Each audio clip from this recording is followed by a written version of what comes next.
You're listening to the 49 Carats podcast, a 49ers Goldmine production with Stephanie Sanchez.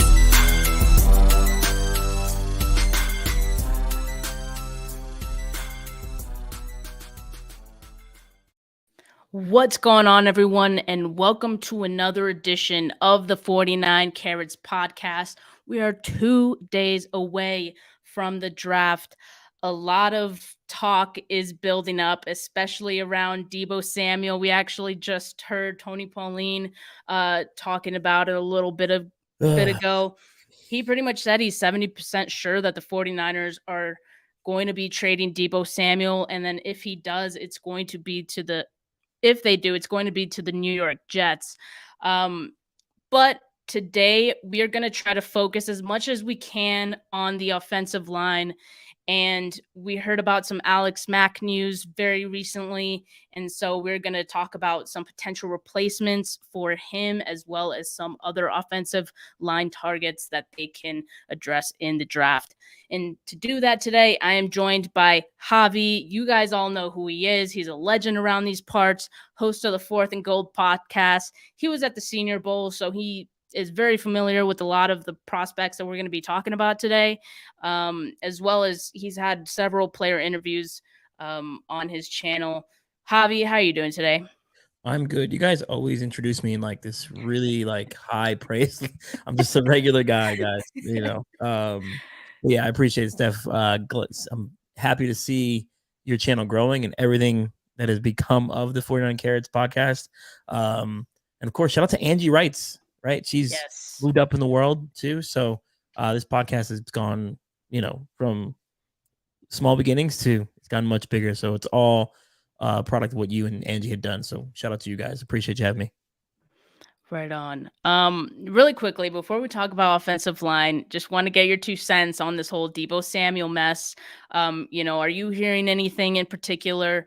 How are you feeling? I'm not hearing anything in particular. I've learned I've learned to withhold as much as I can ever since the Stafford thing. Right? Didn't mean to put you on the spot. No, you're good. Just reading the tea leaves on the situation, it feels to me, and I said it on the Niners Nation podcast with Leo Luna, the Oh Hey There pod. To me, this feels like someone in the 49ers organization pissed off Deebo Samuel, and I think part of it is the Jimmy Garoppolo situation. I think part of it is, we heard going into the 2020 season that there was question marks around Deebo Samuel and the 49ers in his future, right? They weren't sure how they were going to utilize him going forward, et cetera. They had weight concerns, had injury concerns, and I'm not using those things against him. I'm just going based off what those reports were. So to me, it feels like Tory Dandy came up to John Lynch and Kyle Shanahan after the season and said, hey, we're ready to do business. When do you want to do this? And maybe the Niners and John and Kyle and Parag were like, listen, we're going to wait until Jimmy thing is done. I feel like Dandy was like, okay, no problem, but can you give me a ballpark? And that ballpark lines up with what Tony Pauline said of $18 to $19 million a year. And that could be an insult. That could be something that, could rub somebody the wrong way. And Dandy's like, all right, well, that's a non-starter for us, right? So Deebo's not shown up to anything voluntary. And I think somewhere in the middle there's a conversation about, well, Kittle and Fred showed up, right? Why can't your guys show up? And probably a question of leadership came into play. And for a guy like Deebo who carried the team this past season, that could be insulting. That could be something that kind of pisses a guy off. And I don't blame him for being mad if he did get mad about the situation. It's curious on how everything's worked out. And then, once you see those things happen, we all know about the owners meeting. Apparently Kyle and John were down there and spoke to Deebo. And then literally the next day he starts scrubbing his Instagram account, and people got sensitive about it. Oh, it's nothing. At some point we have to really start paying attention to people's social media accounts. We can't dismiss things from Adam Schefter, Ian Rappaport, Jeremy Fowler, because it makes us uncomfortable about our team, right? Like some of this stuff is what it is. It's true. And it's, it's progressed from an Instagram scrubbing to a trade request to today. We're hearing from Tony Pauline that the Godfather offer is on the table or will be on the table for Deebo Samuel. And if the Niners walk away with it, at the very least pick 10, to me, that's a win. Now, you can't really replace the production of Deebo Samuel with pick 10, but it gives you ammunition. You just spent all that on Trey Lance. If you can move back from 10 and add some additional picks to give yourself some more flexibility in the roster construction, then by all means do it. Now, would I rather have Deebo Samuel? Absolutely. Who wouldn't? But if he doesn't want to be here, then it is what it is. And I start to question some of the tactics of, I start to question some of the tactics about how they negotiate things, right? We heard about DeForest Buckner. DeForest Buckner came out this past season before they played the Colts, how the offer wasn't where they needed it to be for Defoe. He always wanted to be a Niner. He was not. He was kind of taken aback that the Niners were like, well, go look for a trade because we're not paying that price, right? We all know about the Kittle situation, and his agent was very public about how they were offended, insulted. They called it the Valentine's Day Massacre on the initial offer. We know about Trent Williams, who had to call Kyle Shanahan to say, hey, tell Prague to up the offer. The only one we didn't hear about was Fred Warner. And I think part of Fred Warner's deal is the Niners have a history of paying their linebackers, right? We all know Bo and Willis got paid. So Fred was pretty easy to pay, right? Like, it's like, all right, look, we value linebackers. We're going to pay this guy, and we love the guy. But with this Debo thing, it just, I get it. I get it from the Niners standpoint that they may not want to commit, $60, $70 million of fully guaranteed money. But I also get it from Deebo Samuel's perspective. Like, hey, don't use me like a running back all the time to where I'm going from getting hit 5-6 times a game to 10, 12 times a game because now you have me running out of the backfield. And I'm a big believer if Raheem Mostert was healthy all year, we probably don't see the production out of the backfield from Deebo Samuel. Like, we'll probably just see the 2019 version of Deebo Samuel in the backfield, the jet sweeps, those orbit motions, things like that. Nothing to the point where he's taking 59 carries at the back end of the season. His production as a receiver dropped off because he had to step up for the team, which if the negotiation got to the point where they're like, oh, well, Kittle and Trent and everyone else showed up for things like that and questioning leadership, the guy sacrificed his own production for the team. That's leadership enough, in my opinion. So it is what it is. And if they do trade him, they, at the end of the day, so be it. It sucks, but there's nothing you, me, or anyone else in the comments or in Twitter or, social media can say, right? It's just an opinion at this point between you and I and everyone else. Do I want him traded? No. But if you're going to get pick 10 and some additional picks, so be it. As long as you're going to pay Nick Bosa, which I think that's a no-brainer at this point. Like, you have to. Then all right. And at the end of the day, to me, and I love Deebo Samuel, I don't want people to take this the wrong way, the ultimate X factor in this offense is Kyle Shanahan. It's Kyle, right? Kyle schemes guys wide open all the time. I'm not saying Deebo was schemed open a lot. What I'm saying is he can find production from a bunch of other places. And if he's going to get there from a high level or a high pick, like he did with Brandon Ayuk, could he do it again, let's say, if they pick at 10 with a Garrett Wilson? To me, the answer is yes. And I think that's kind of where they're leaning. Now, would they go wide receiver early if they get pick 10? To me, I think it'd be smart to invest in tackle, right? We'll get to the offensive line here in a second, but I would go tackle just to give yourself that insurance of Mike McGlinchey, just in case. Yeah.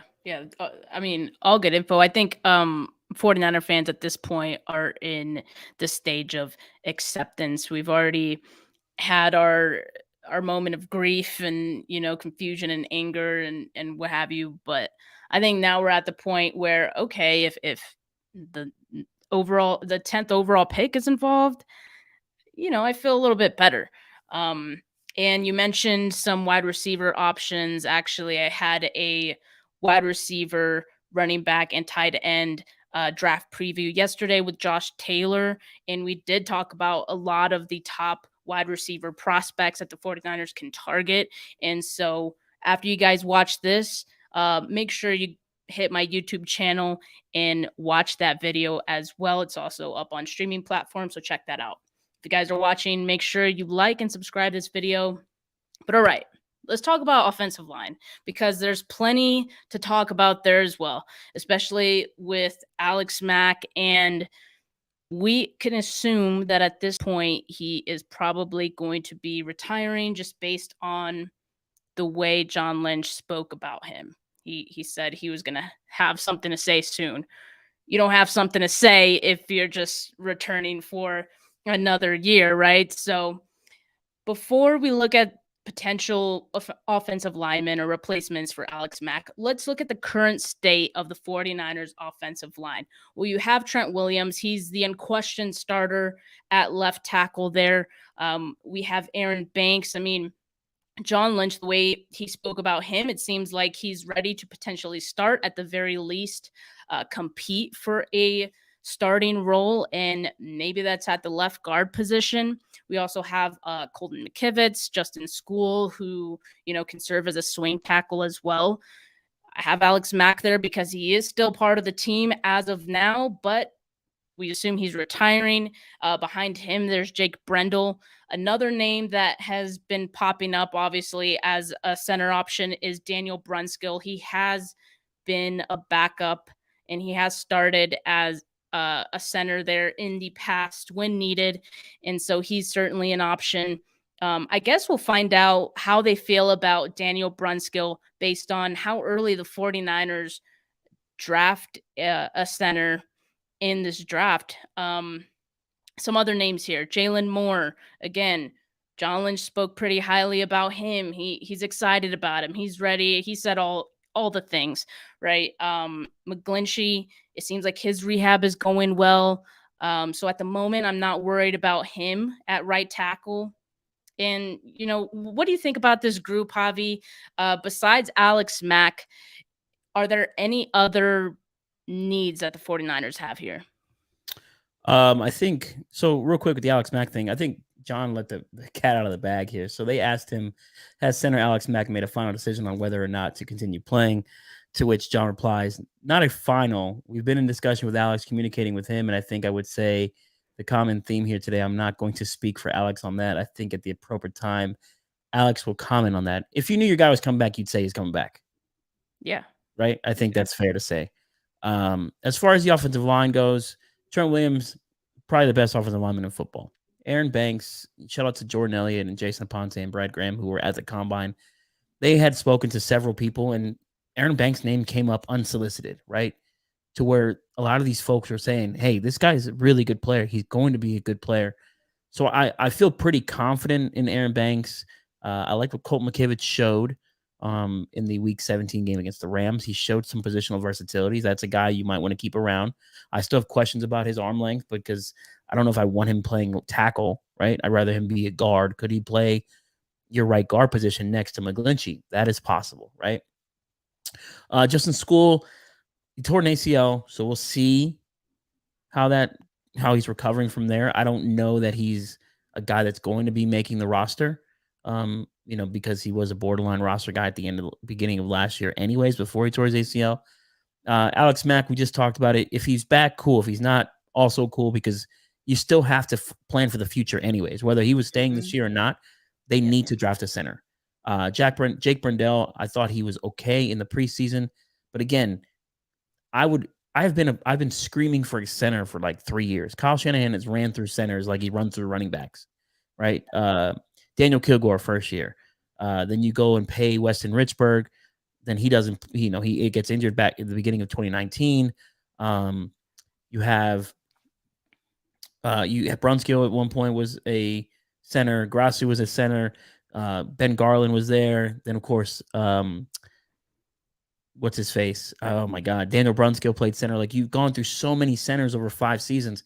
Can we just get a Jeff Saturday, Peyton Manning, marriage here, please? Can I just get a center guy who's going to grow with your quarterback? Like, that would be the plan. As far as Jalen Moore goes, I don't know that he's a tackle specifically. I do like him at guard. He played a little bit of tackle this past season. What he showed it was a rainy game. It wasn't the greatest opportunity for him. So maybe he's developing, and obviously you hope that he's developing there. And I think, that would be, if I'm looking at the interior, it's probably Banks, a rookie center, or JC Tretter, the guy that keeps coming up a lot, and Jalen Moore, which I think Kyle Shanahan's, in his history as a head coach and offensive coordinator, he values his tackles and he values his center. Guards aren't really the big thing for him. So if he can get a quality center, an intelligent center to help his quarterback, he's going to do that. JC Tretter comes into that, qualifies as that. And a couple of these guys are in the draft. Jergens, West, and Fortner. Those guys seem to be very, very intelligent. Cole Strange, another one. Those guys, we'll get to them in a little bit. But I think the offensive line as a whole, I don't think it's as bad as everyone makes it out to be. If McGlinchey is back and McGlinchey's back to what he was before the injury, they're fine. They're in decent shape. Now, if McGlinchey regresses because that injury is so severe and so serious, right, then you got questions. But I also think, depending on what happens with Deebo Samuel, you could probably fortify that right side of the offensive line by taking one of these tackles early and having him sit or develop him, or maybe he can slide in at guard for the first year and then work his way out to tackle if McGlinchey's not performing right. So they have a lot of things to operate with here, and I'm not as low on the Niners offensive line as other people. I think they have a lot of pieces. They have to figure it out. This is what the point of the offseason is, right? The OTAs, training camp, figure out your best 5. That's your combination. Figure out the best combination to protect your quarterback. I think they'll be fine. It's just a matter of how they finish it off in the draft.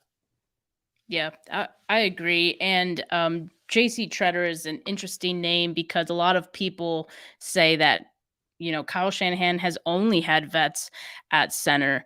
I don't think he's ever had a rookie. And so it's definitely possible that Tretter, they still pick him up at some point. But I'm going to look at some of these centers anyway in this draft because I think it's a really good class. And Joey here had a comment, get that 10 pick, trade back to 16 and take Linderbaum. We weren't going to talk about Linderbaum in this episode just because I wasn't sure if we were going to get that 10th pick, but now I kind of feel like we got to talk about it. So how would you feel about Linderbaum in the 49ers offense? I think he's a great fit. 10 is too high to take a center. I think 10 is way 16? too high. If you trade it back to 16. I still think it's too high to take a center. Okay. And Linderbaum, to me, what's the difference between him and Cam Jergens? Is it that vastly large, right?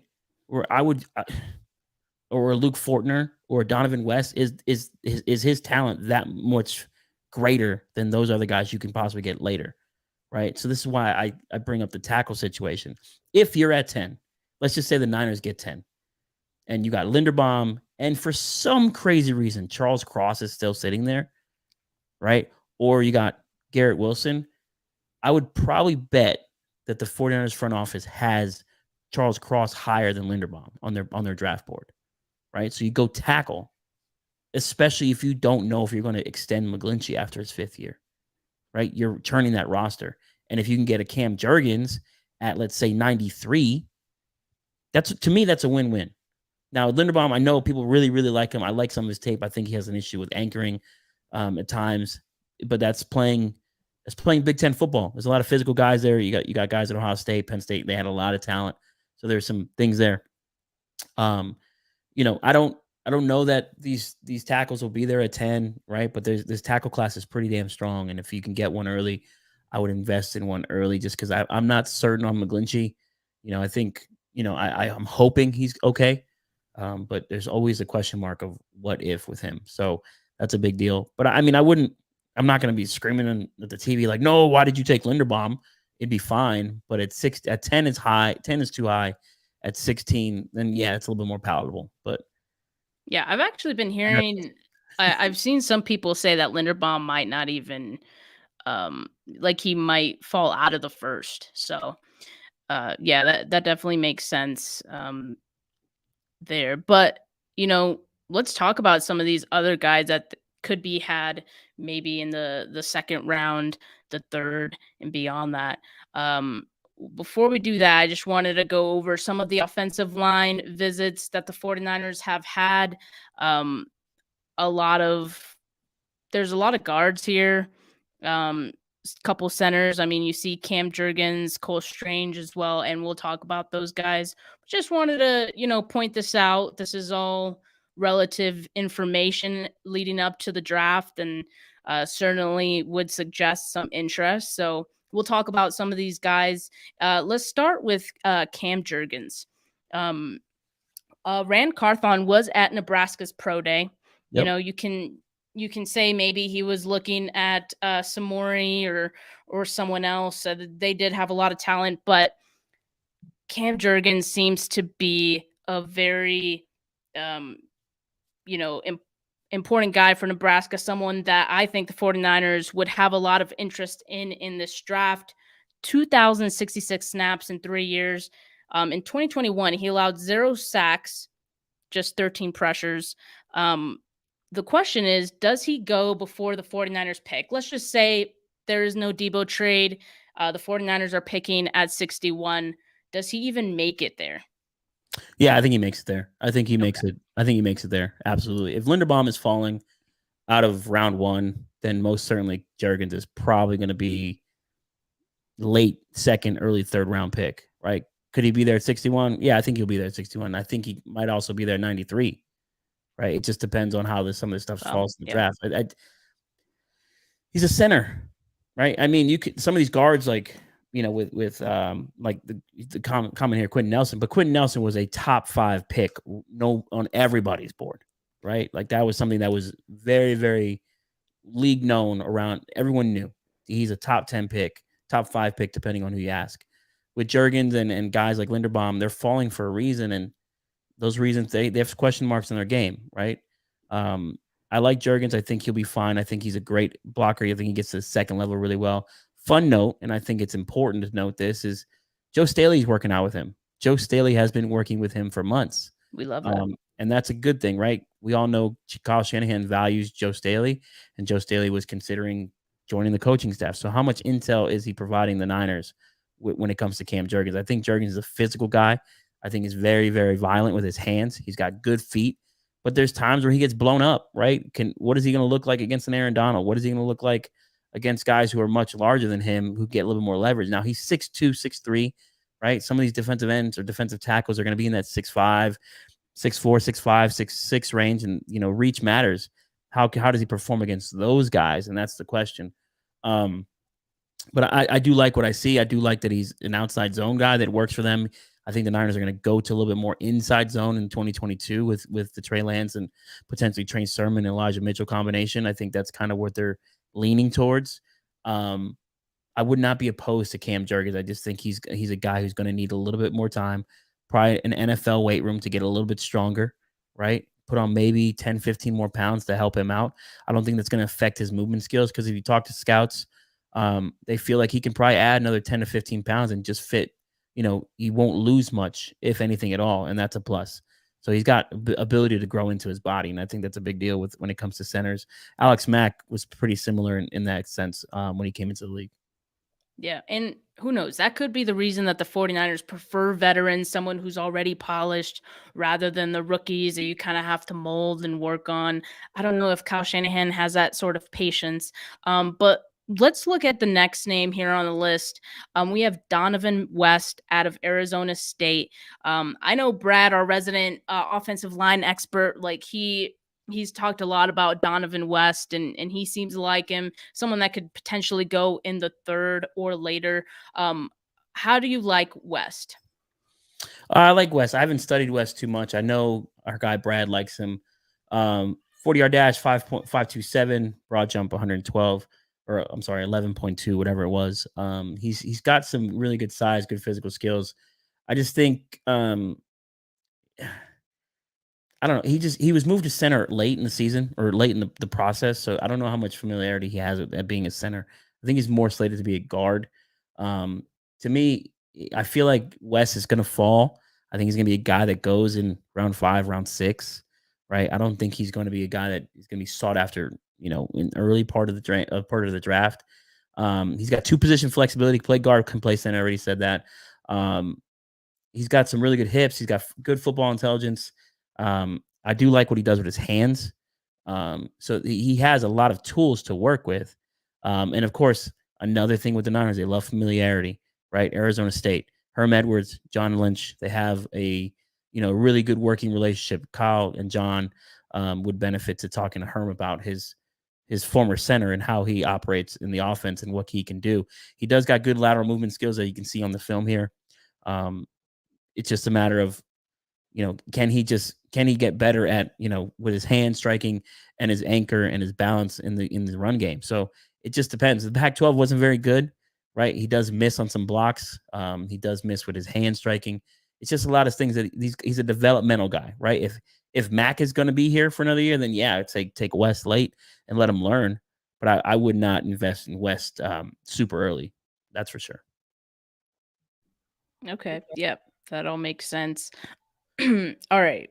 The next name, someone I know you like, Cole Strange. Out of Chattanooga.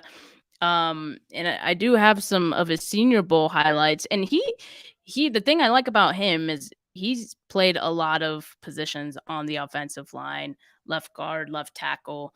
And as we know, he ended up playing his career at center. So how do you like Cole Strange? I love Cole Strange. I talked to Cole yesterday. I've talked to Cole pretty much throughout this process since the Senior Bowl. As you can see there, he's a fiery guy. He had a little bit of trouble with some of the bigger guys, but for the most part, he held his own. Travis Jones, as you can see there from UConn, was just an absolute monster the entire week at the Senior Bowl. But for the most part, he held his own. He has some really good positional versatility: tackle, guard, and center. Right. He also has scheme versatility, gap scheme, inside zone, outside zone in the run game. He fits what the Niners need. Now, is his tape the greatest? Not really. He played at Chattanooga, but he has the traits to develop into something that'll be a guy who could potentially be your 5, 6, 7 year starter at center, right? Like if you can take him in round 3, round 4, or maybe round 5, that's a great value, right? Like the Niners are looking for value and cheap assets right now, right? They want to kind of get their salary cap back to normal and things like that. And you can do that with guys who are going to be on cheap contracts for a couple of years. I think he had one of the best combines at the combine, 5.03 40, 31 on the bench press, 28 inch vertical, 3-cone drill was 7.4, and then his 20-yard shuttle was 4.5. Like he has good hips, good movement. He's real loose. He's not super tight. He's a physical guy. He's really strong. But he also said on my show that he would like to put on another 10, 15 pounds because he's going to need it. He's 307, according to the RAS score. He's also, I think he weighed in at the combine at 308, 310. If he can get to that 315, 320 mark, that's going to be an ideal situation for him. And he has a body type to where he's not going to be, like a fat, sloppy guy. Like he's more like an Alex Mack, solid, very, I don't know the word here, but he's just not soft. You know what I mean? Like he's a hard 310, 320. That would be ideal for the Niners. And I absolutely love Cole Strange. To me, he's probably my favorite pick in this draft if the Niners were to select him. I think any team that gets this guy is going to get a guy who's going to be around for a while. Just the person as well. He's just real super down to earth. He understands the process over the results. He's all about team.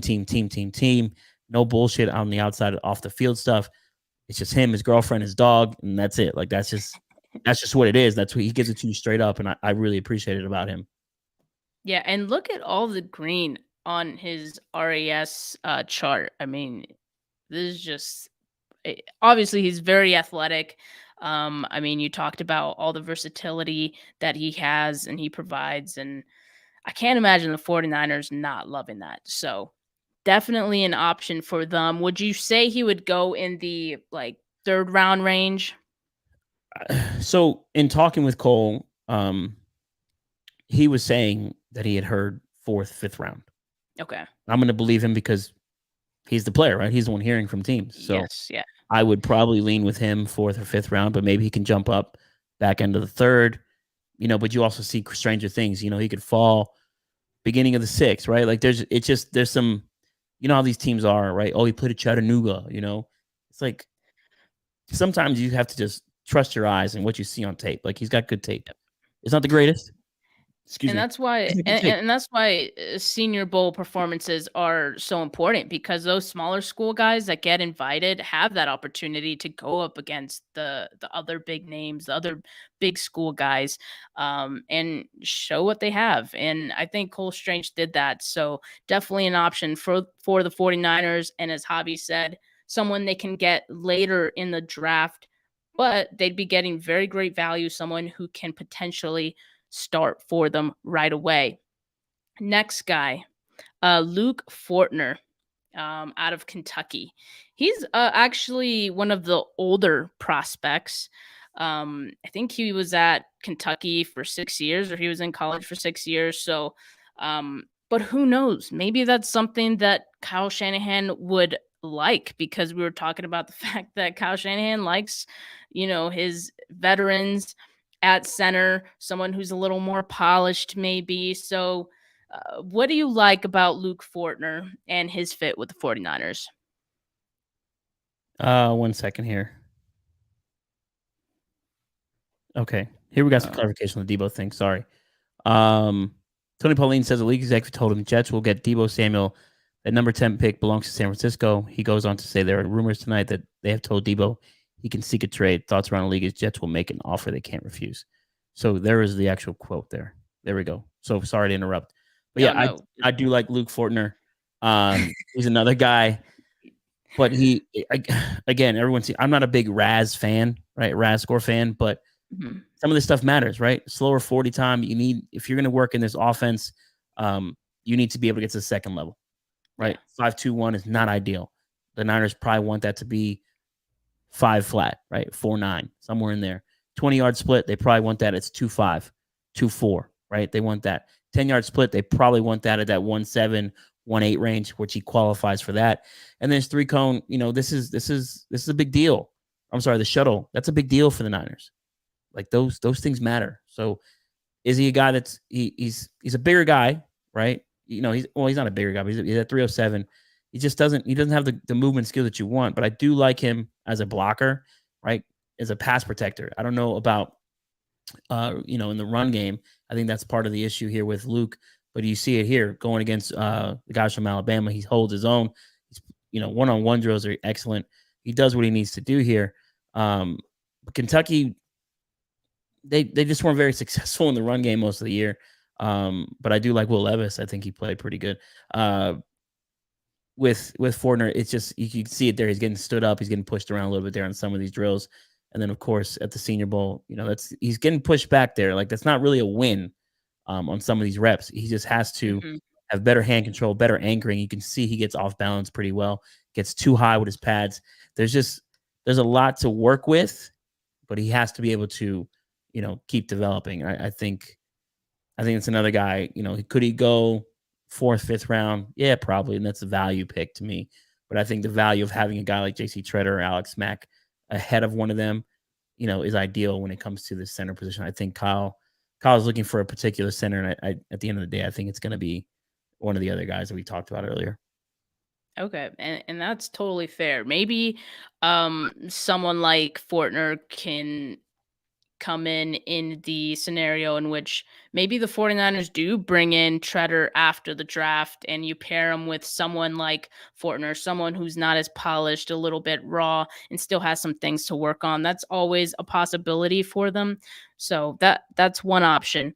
But I think we've looked at some really good center options for the 49ers to replace Alex Mack potentially. And it sounds like for you, Cole Strange is at the top of that list, right? Yeah, Cole and Cam, those are probably my top 2. Linderbaum, and people are going to be like, people are going to take this the wrong way, but Linderbaum. The reason I say these things is like, I'm looking at it from a perspective of where the Niners are picking, right? Linderbaum, should he be there at 61? No. Right. But if for some reason he falls to 61, then cool. Like I don't set myself up for, I don't have high expectations where I get disappointed, right? If I really like a guy, but I try to find guys within the ranges of where they're picking, right? The 61, that's a Cam Jergens spot, right? 93, that's 193, 105, that's a Cole Strange spot, right? The Luke Fortner, that's 133 in that range, right? The Donovan West, those guys of the world, they're going to be in that 133 to 176 range. Like that's how I do my drafting. That's how I do my scouting, right? I try to find guys that are going to be within a range for the Niners to see where they're going to be and how they may fall. When it comes to Linderbaum, I just have him at the bottom of my list because he just doesn't seem realistic. Do I think he's better than Cole and Cam Jergens? Yeah, probably. He's probably a little bit better than those guys, but I'd rather get the value of Cam or Cole at 93 and make sure I secure the safety that I need at 61. Does that make sense? Or am I just lost? that totally makes sense. It's all about positional value and what the 49ers ultimately prioritize, which we don't really know. I still think safety is maybe higher on their list again because Tretter potentially is out there for them to get after the draft, and so that's an option on the table for them. But let's look at some, tackles or guards that the 49ers can potentially look at. We can assume this is lower on their priority list, but definitely something they can look at to bolster some of their depth. These are some guys who, some of which have visited with the 49ers. And just a couple names that I liked that I added onto this list. I added Max Mitchell, Abraham Lucas, and Matt Waletzko. I added Waletzko because I've seen a lot of 49er fans mention him. I haven't watched too much of him personally, but I like Mitchell. I like Lucas and what they bring.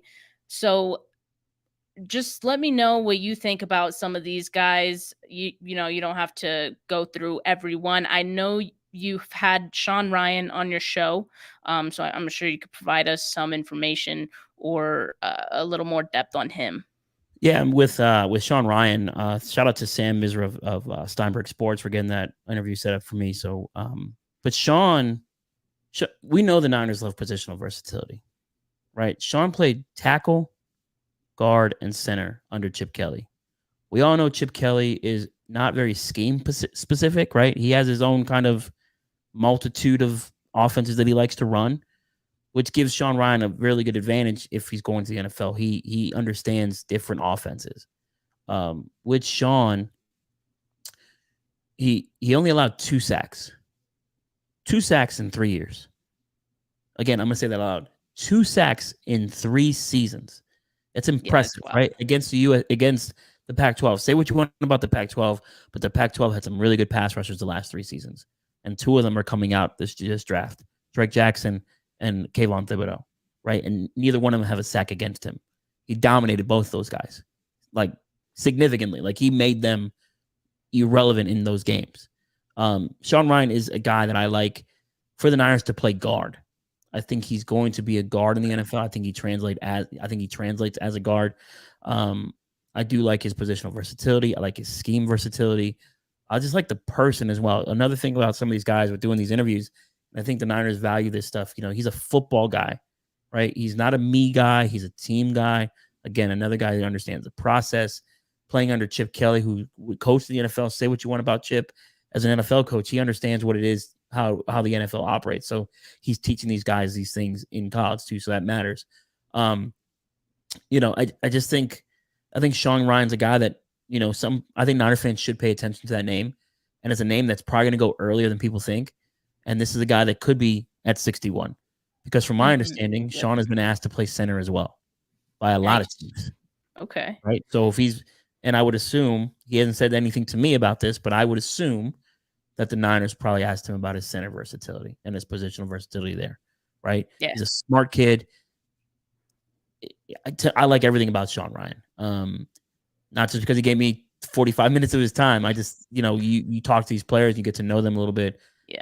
And there's just a lot to like there. And then you turn on the tape and you see it at tackle, at guard, a little bit of center, right? He's working on being a center now as well. Like he's trying to do everything during this draft process. I kind of feel bad for the guy because he's working at tackle, he's working at guard, he's working at center just to kind of get ready for this draft and see what a team is going to need him to do coming into the season. So once he gets to a team, then they can figure out, hey, this is where we're going to play you. This is the answer. The other guy that comes up, Dylan Parham, that's a really big name in Niner spaces, and not the spaces where you guys talk, but just like in conversation. Matt Mayoko's brought him up. Burrows has brought him up. David Lombardi's brought him up. So there's some smoke around that guy's name. He's another one. He plays tackle. He can play guard. Positional versatility. We know the Niners love positional versatility. Yep. I view Parham as a guard. I don't view him as a tackle. However, he did play tackle, and you can see him line up against some really good guys, especially at Cincinnati. He kind of worked Myjai Sanders pretty well in most of those snaps and most of those reps at tackle. So he gives you that. I think he's a little bit short-armed. All right, he's got a good base, really solid base. Like he's got a big ass. That's a good thing. For him as a tackle or a guard, he does, again, positional versatility, scheme versatility, can play outside zone, can run the inside zone gap scheme stuff for the Niners if they choose to go the Parham route. Ed Ingram, another guy, LSU. Sometimes you just can't go wrong with guys from LSU. The Niners have invested a lot of time in Ed Ingram, according to Matt Miller. And we all know he had a visit with the Niners, so there's that. Where does he go? Who knows, right? Who knows where he goes? But it's possible that he's a guy the Niners really are interested in and take a look at. The rest of the guys, Max Mitchell, I've watched a little bit of. Abraham Lucas, I've watched a little bit of. Well, let's go North Dakota State. I think everyone's all, Trey Lance and let's go and Watson. Like they want to put these guys back together. I'm not when it comes to some of these FCS guys, I think Willet's a good player. I just think he's going to be a guy that takes time to develop. Abraham Lucas, I do like him. I don't like him in the run game. I do like him as a pass protector. I don't like him in the run game. The other two, Tristan Taylor, Spencer Burford, I'm not familiar with, so I do apologize. No worries. I mean, Spencer Burford is a late day 3 kind of guy. From what I gather, he's versatile. He has experience at every offensive line position but center. So he does offer, some versatility there as well.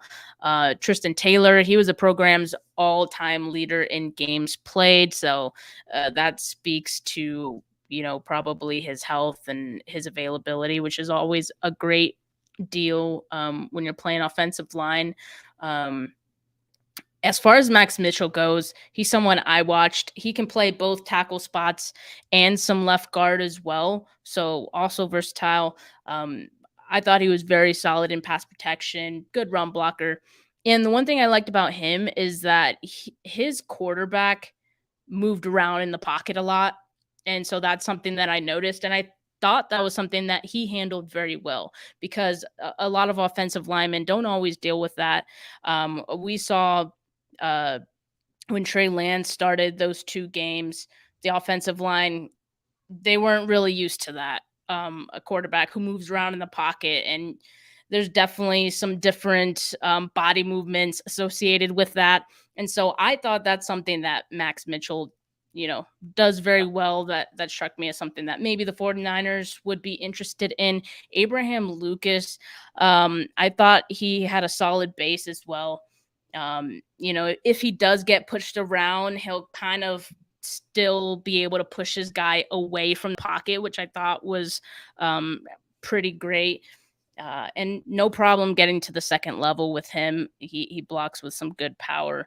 As far as Willetsko goes, it says North Dakota, but I believe that's it's University of North Dakota. Oh, okay. So not North Dakota State. Yeah, I had to check that too, because I was like, oh, maybe that's why all these Niner fans like him, and who knows, maybe they just think he went to NDSU. Yeah, it's North Dakota. You're right. Absolutely right.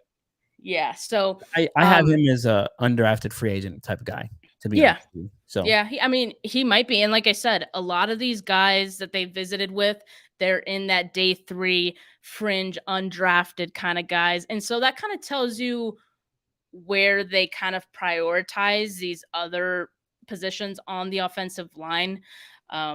So, we'll see who they draft, if anyone at all from this list. Do you have any sleeper tackle or guard prospects that you like that we haven't mentioned here? Zach Tom. Okay, I've seen Brad mention him as well lately, and okay, I got to do some homework on him. Zach Tom played at Wake Forest, yeah. Okay. He gives you another guy with positional versatility. He gives you, I like everything about this guy. I think he's a guy that's going to be I think he's someone that shows up early in the draft. Okay, I take that back. He's probably a 4th or 5th round pick, right? 40-yard dash, 4.9. Vertical jump, 33 inches. 3-cone drill, 7.32. 20-yard shuttle, 4.47, right? He fits the bill for the Niners, right? He does fit the bill we need to do. Super smart, 3-year starter. I have some notes here. Give me a second. Good base and hip flexion into defenders as a base blocker. Really good hands and independent in pass protection. So he doesn't really need that dual combo block that you kind of see with offensive linemen. He can handle himself one-on-one. The only problem with him, I was talking to Boye Mafe's coach, right, when I was in at the Senior Bowl, and he was explaining to me the punch point, right? If a defensive lineman gets into an offensive lineman's chest too soon, they don't react fast enough. And I think that's the only real issue with Zach Tom is he lets guys get into him, right, too soon or too fast, and he doesn't react fast enough to break that and get it off there. We've heard Joe Staley and Trent Williams and people talk about how fast Nick Bosa is with that punch, and he can counter with the swipe, right? This is where development comes into this place. Where coaching guys up comes into place. I think he has enough talent to be coached up into a high quality guard or tackle. I really believe that. I think he's super solid. He just has to put on a little bit more weight, or just get in the weight room a little bit more, get a little bit stronger, and work on his technique, right? A lot of these guys just have to get their technique down. It's college football. You got 90 guys on a roster and everyone's fighting for reps and everything else. But that's why when you get to the NFL, if you're in the right situation, you can develop and work through some things. And I think he's a guy that's a project. But I also think it's a guy that the Niners would be interested in getting and looking at late in the draft, 4th, 5th round. Maybe he does fall to a 6th or 7th round pick, but you have a guy with high traits and high upside. That's a guy that I really, really like in this draft as well. Again, people take that the wrong way. You really, really like someone, so he should be really high. No, I'm talking relative to his draft stock. So if he's a 6th or 7th round pick, yeah, if we can get 2-3 years out of a guy like that, or someone who develops into something more. I mean, think about it. I know people don't really like Trent Brown, but Trent Brown was a 7th round pick. People forget that. Yeah. Right? Yeah. Like, these guys can develop, right? George Kittle was a 5th rounder, right? We talked about Dre Greenlaw, 5th rounder. Like, you can like later round pick guys. You just don't have to love them to where you're like, oh, you're hyping this guy up. No, I'm hyping him up relative to his draft selection. Right. Yeah, and that's fair. And I feel like there's plenty of good talent late, and I feel like the 49ers have a good track record of being able to, get contributors out of some of those late picks. So totally fair. Someone who I like is Jason Poe. He is someone that a lot of people have started talking about as of late, mostly because his pro day numbers were ridiculous. It kind of put him on the map, and so his name is buzzing lately. He had 34 on the bench, 31.5 vert, and a 4.89 40. He's 300 pounds, so that's pretty crazy. And he can play a lot of positions. He's played guard, he's played center, and he's even played fullback. What do you think about Jason Poe, and what are you hearing about him lately? I spoke to Jason today. We were trying to get him on. I just think he's a little bit too busy, tied up with the draft process. So shout out to Jason. I mean, come on, 6'1", 300 pounds, 34 on the bench, 4.89 40, 10-yard shuttle, 1.72, 31-inch vertical, 9-foot broad jump. Like, it's a man that's 300 pounds shouldn't move the way he moves. Yeah. Right. He looks like DJ Jones, but on the offensive guard side. Right. Could he play fullback? Yeah, maybe. Obviously you don't want to have a 300-pound fullback, right? But that's just what it is. I do like Jason. I think he's again, positional versatility. Can he play center? Can he play guard? Would the Niners utilize him as a offensive line back, right? Like, I don't know, just to spin off a wide back. You know what I mean? Like, how would you utilize a guy like that with so much talent? Right? Would you want to hone him in at guard or center? Then, maybe, because I think he has really good hands. He's got violent hands. He's got great feet, obviously. Lateral movement, outstanding. Vertical movement is there, but can he get at 6'1"? Can he be bull rushed and overpowered because he's shorter? Right? Those are questions. Those are legit questions, right? And reach matters in this. I don't know how long his arms are, but there's questions about reach with him. So those things come into play, and we'll see. We'll see where he ends up. But I think it's a guy that some teams are going to take a chance on. Obviously, right? Yeah. You don't pass up on traits like that, and you see what you can get from a guy like that. And I think watch the Ravens find a way to put him in their offense, because the Ravens are one of the better drafting teams. They could probably be like, oh, look, we found this guy in 7th round. He's our new starting center. You know what I mean? Like, that's just kind of how they operate too. So it's good. I think this FCS class is pretty solid too, though. Trevor Penning, Cole Strange, Braxton Jones, Cordell Wilson, Dylan Cook, Nick Zekeli, I believe his name is. Well, let's go. We just talked about him. And of course, Jason Poe. Like, the FCS offensive line group is pretty strong. And it's a rare find this year. And I think the Niners are smart and wise to make sure they at least come out of this draft with 2 offensive linemen, whether that's a tackle and a guard, or guard and a center, or just 2 guards, and both of them are position versatile. The Niners need to bolster this offensive line and make sure they're protecting their long-term investment in Trey Lance. Yes, very important. On post, some people call him the best pulling guard in the nation. I know that's something that I I'm mean, sure if it's Kyle true. Shanahan watched him, he was probably all over that because Yeah. he would love to have someone with his speed, getting to the second level. But Javi, thank you so much for coming on today. I think this was a really good discussion. I like some of these names that we discussed today. Hopefully, if Alex Mack is indeed retiring, the 49ers come away with one of these guys that we talked about. Javi, plug in your socials really quick, your podcast, all that. Yeah, thanks for having me, Steph. Just check me out on Twitter at Javier Vega _. And then make sure to like and subscribe the YouTube channel at Fourth and Gold Podcast. We were supposed to do something tonight, but Fernando got the flu, so I don't think we're doing anything tonight. We might. We'll see how if Fernando can push through. He can give me the Jordan performance in the flu game or something. But yeah, make sure you're following everything at 49ers Goldmine. Steph's doing a great job of keeping up with the tracker. Shout out to Steph for always having the website going and engaged. I appreciate you for that. And then, of course, check out Niners Nation, right? Now, me and Leo Luna with the Oh Hey There pod, we just dropped one this morning. A lot to cover, man. This offseason was supposed to be chill. Yeah. It really was. You got Mack retiring potentially. You got Debo getting traded. You got John Lynch looking like he's going to have a heart attack on the podium yesterday just because he's super uncomfortable with everything. Oh, no. Like, I hope next offseason it's just like, hey, look, Bosa's extended and we're drafting. Relax. We just have to draft, right? Like, that's it, right? So I doubt it. We'll see. There's always something with this team. They keep things interesting for us. As always. How nice of them, always keeping us entertained. But Javi, thanks again for coming on today. And if you guys are watching this on YouTube, make sure you like this. Make sure you subscribe to the channel. Make sure you share it. But thank you so much and have a good night. Peace. Go Dubs.